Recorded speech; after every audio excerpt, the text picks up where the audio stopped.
Hello दोस्तों, कैसे हैं आप सब। आई होप आप सब अच्छे होंगे। तो मैंने जो अफवाह तंत्र में जो हमारे तीन हिमालय से जो निकलने वाली हमारे तीन प्रकार की अफवाह तंत्र नदी थी, सिंधु नदी तंत्र और गंगा नदी तंत्र और ब्रह्मपुत्र नदी तंत्र। तो मैंने पहला पार्ट जो सिंधु नदी तंत्र उसको ख़त्म कर दिया है एक वीडियो में। तो अब हमारा दूसरा पार्ट है गंगा नदी तंत्र। तो हम गंगा नदी तंत्र में कौन कौन सी नदियाँ आती हैं और कौन कौन नदियों के किनारे कौन कौन से राज्य स्थित हैं, या कौन कौन सी नदियों के किनारे कौन कौन से बांध स्थित है, कौन परियोजनाएँ स्थित है, तो ये हम गंगा नदी तंत्र से कवर करेंगे। तो हम पहले जान लेते हैं कि गंगा नदी तंत्र भारत का सबसे बड़ा नदी तंत्र है। तो भारत का सबसे बड़ा नदी तंत्र कौन सा है? गंगा नदी। गंगा नदी में कौन कौन सी नदियाँ आती हैं ये पहले देख लेते हैं।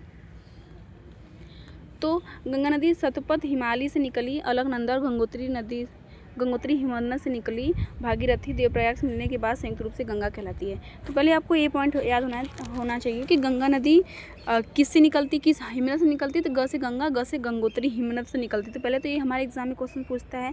जैसे यमुना नदी है यमुनोत्री से निकलती है, वैसे गंगा नदी गंगोत्री से हिमनद से निकलती है। लेकिन हमें कभी कभी एग्जाम में ये भी क्वेश्चन पूछता है कि किसके संयुक्त रूप से गंगा मतलब मिलती है। तो भागीरथी देवप्रयाग के मिलने के बाद संयुक्त रूप से गंगा कहलाती है। तो ये पॉइंट आपको याद रखना है, कौन कौन से, भागीरथी और देवप्रयाग। क्योंकि एग्जाम में ये भी क्वेश्चन पूछा हुआ है प्रीवियस में, मतलब कि सबसे ज़्यादा क्वेश्चन गंगा नदी से, तो गंगा किस हिमनद से निकलता है और इसकी लंबाई कितनी है, कौन सा राज्य इसके कितने देश में होकर बहती है, कितने देशों में और कितने राज्यों से होकर भी बहती है, ये सब क्वेश्चन ज़्यादा पूछा है। लेकिन आपको भागीरथी देवप्रयाग से मिलने के बाद ये संयुक्त रूप से गंगा कहलाती है, ये पॉइंट भी याद होना चाहिए। गंगा नदी पर उत्तराखंड में पंचप्रयाग का निर्माण होता है। तो ये भी क्वेश्चन पूछता है, इससे चाहे आपको कोई एक ना एक जरूर देखने को मिल जाएगा। तो गंगा नदी पर कहाँ पे? उत्तराखंड में। तो ये भी आपको राज्य का नाम भी याद रखना है कि हाँ किस राज्य में पंचप्रयाग का निर्माण करती है। तो उत्तराखंड में पंचप्रयाग का निर्माण करती है। तो देखिए अब मैं इसमें जो भी ट्रिक से होगा, मैं जैसे मैंने याद किया था बहुत पहले, वैसे मैं आपको भी बताऊंगी, तो आप भी याद कर लीजिएगा। जैसे हम बात करेंगे विष्णुप्रयाग, तो आप जान लीजिए कि सभी में अलकनंदा नदी है, उसमें फिर 5 नदियाँ अलग से मिल के बन रही हैं। तो आपको अलकनंदा सिर्फ 5 में याद कर लेना है, उसके लिए आपको ज़्यादा नहीं मेहनत करना है। तो अब हम कैसे याद करेंगे, तो पहले हम एक एक बारी से याद करेंगे। पहले मुझे जो ट्रिक से थोड़ा बताना है मैं उसको बता दे रही हूँ।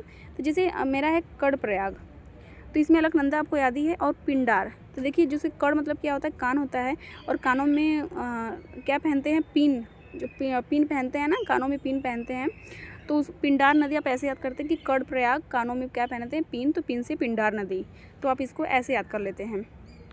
अब नंदप्रयाग, देखिए नंदप्रयाग में आपको बिल्कुल ज़्यादा भी नहीं याद करना है। अलकनंदा तो सभी नदी में, नंदाकिनी, तो नंदप्रयाग, अलकनंदा और नंदाकिनी, नंद से नंदप्रयाग, नंद से नंदाकिनी। तो इसमें भी आपको याद नहीं करना है।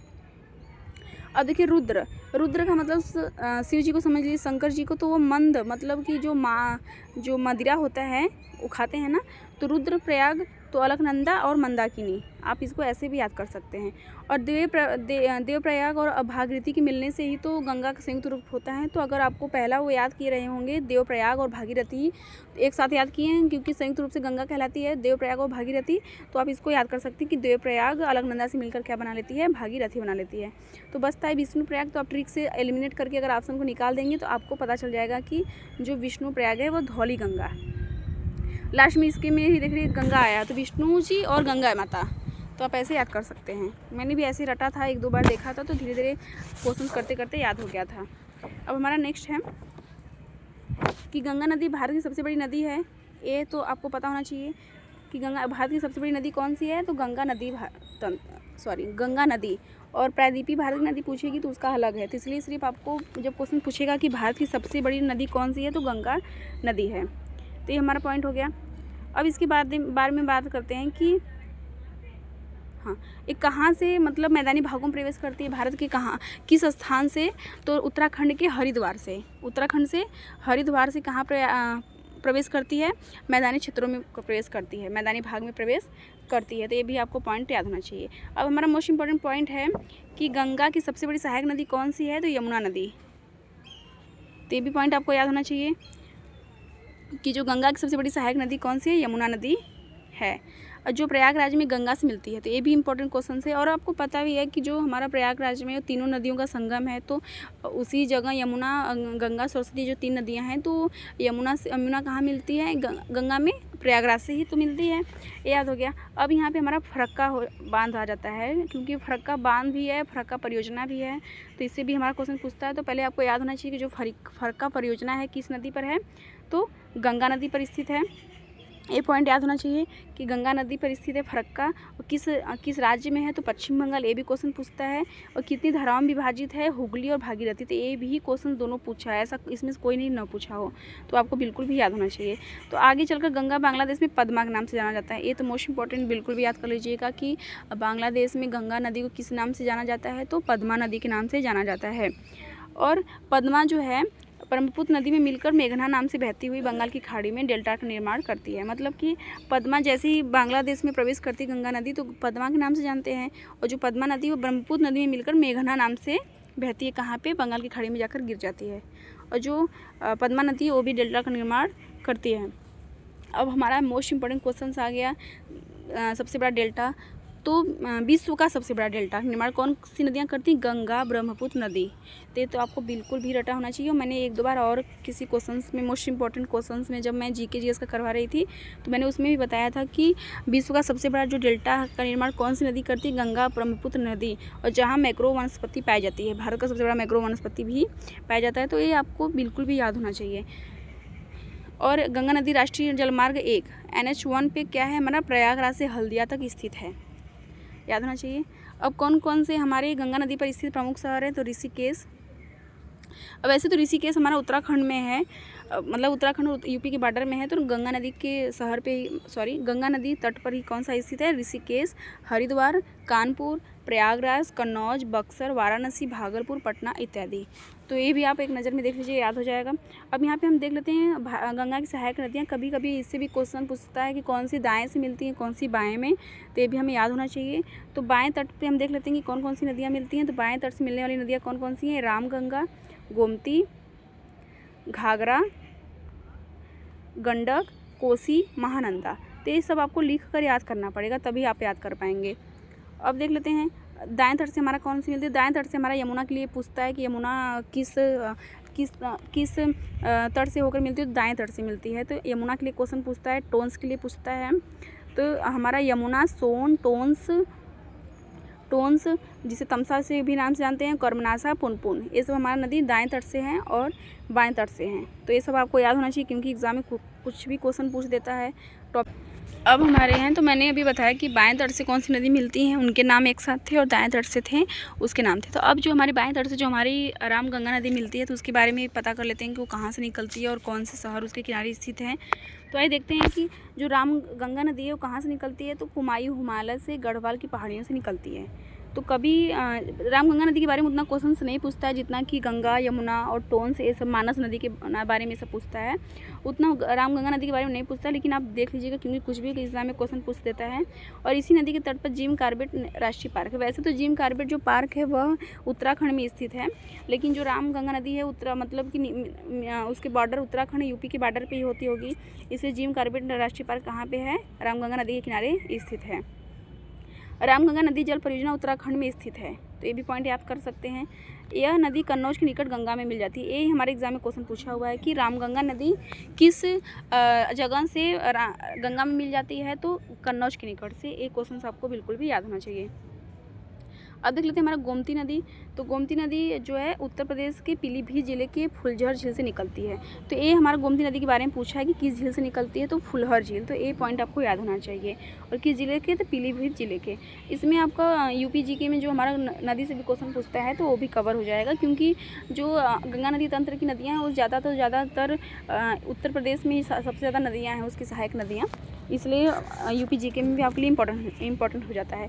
तब लखनऊ हमारे एग्जाम में बहुत बार क्वेश्चन पूछ चुका है कि लखनऊ किस नदी के किनारे स्थित है, तो गोमती नदी के किनारे जौनपुर और गाजीपुर, ये हमें याद होना चाहिए। लखनऊ, जौनपुर, गाजीपुर, ये सब ज़्यादा नाम जानते ही होंगे, तो ये हमारे गोमती नदी किनारे स्थित है। अब हम बात करेंगे घाघरा नदी के बारे में। तो घाघरा नदी कहाँ से निकलती है, इससे हमारा एग्जाम में पूछता है, क्योंकि ये तिब्बत से निकलती है, इसलिए एक क्वेश्चन इंपॉर्टेंट हो जाता है। तो तिब्बत में कैलाश पर्वत के समीप मापचाचुंग हिमनद, तो इससे हमारा निकलती है, तो ये पॉइंट हमें याद होना चाहिए। और घाघरा नदी बिहार के छपरा के निकट गंगा में मिलती है। जो नदियाँ गंगा में कहाँ से मिलती हैं, इससे हमारा क्वेश्चन एग्जाम में पूछता है, तो आपको याद होना चाहिए। और इसकी प्रमुख सहायक नदियाँ कौन सी हैं? शारदा, जिसे काली नदी के नाम से भी जाना जाता है, सरयू, राप्ती, जो कि राप्ती हमारे गोरखपुर में ही तो है, और राप्ती हमारे यहाँ बैरक भी है जिसमें हम लोग रहते भी हैं। और गंडक नदी, तो गंडक नदी इम्पोर्टेंट बन जाता है। यह धौलागिरी पर्वत के एवरेस्ट पर्वत की मध्य नेपाल हिमालय से निकलती है। ये हमारा इम्पोर्टेंट क्वेश्चन बन जाता है। नेपाल में इस नदी को सदा नीरा, ये इम्पोर्टेंट बन जाता है कि जो गंडक नदी है नेपाल में किस नाम से जाना जाता है? तो सदा नीरा, शालिग्रामी व मैदानी भाग में नारायणी के नाम से जाना जाता है। ये हमारे लिए इम्पोर्टेंट बन जाता है। यह सोनपुर बिहार के निकट गंगा नदी में मिल जाती है। बस आपको उद्गम स्थल जो थोड़ी इंपॉर्टेंट शहर स्थित हैं उस सहायक नदियों में आपको यही याद करना है, बहुत ज़्यादा कुछ नहीं याद करना है। अब यहाँ पे ये इम्पोर्टेंट बन जाता है, बिहार का शोक किस नदी को कहते हैं? कोसी नदी। और कौन सी नदी है जो बहुत ज़्यादा मार्ग बदलती है? तो हमारा ये कौन सी नदी है? कोसी नदी है, और इसे इसलिए सप्तकोसी के नाम से भी जाना जाता है। अब हमारा है महानंदा नदी। यह पश्चिम बंगाल की दार्जिलिंग पहाड़ियों से निकलती है, दार्जिलिंग पहाड़ों की निकलती है। यह भारत में यह गंगा के बाएं तट की अंतिम सहायक नदी है। मैंने भी क्रम भी बताया था कि कौन कौन सी नदी बाएं तट से हैं मिलती हैं। और पश्चिम बंगाल में फरक्का के निकट गंगा में मिलती है। तो फरक्का बांध भी मैंने बताया था। फरक्का परियोजना भी कहाँ है? गंगा नदी के किनारे स्थित है। किस राज्य में है? तो पश्चिम बंगाल में। ये तो फरक्का के लिए आपको बिल्कुल याद होना चाहिए। तो अब हम बात करेंगे दाएं तट से मिलने वाली नदियों की सहायक नदियाँ। तो पहला हमारा यमुना सबसे मोस्ट इंपॉर्टेंट बन जाता है। तो यह उत्तराखंड के उत्तरकाशी जिले की यमुनोत्री से निकलती है, तो ये हमारे लिए इंपॉर्टेंट हो जाता है। और गंगा की यह सबसे बड़ी सहायक नदी है, ये भी याद होना चाहिए। और प्रयागराज में गंगा नदी से मिल जाती है, ये भी आपको याद ही है। और दिल्ली, मथुरा व आगरा शहर एक किस नदी किनारे स्थित है? यमुना। तो ये पॉइंट आपको याद होना चाहिए कि कौन कौन से शहर किस नदी के किनारे स्थित हैं।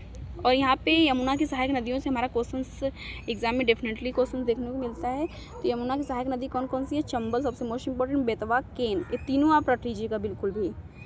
चंबल, बेतवा, केन, सिंध नदी स्थित है। अब हमारे स्थित है सोन नदी।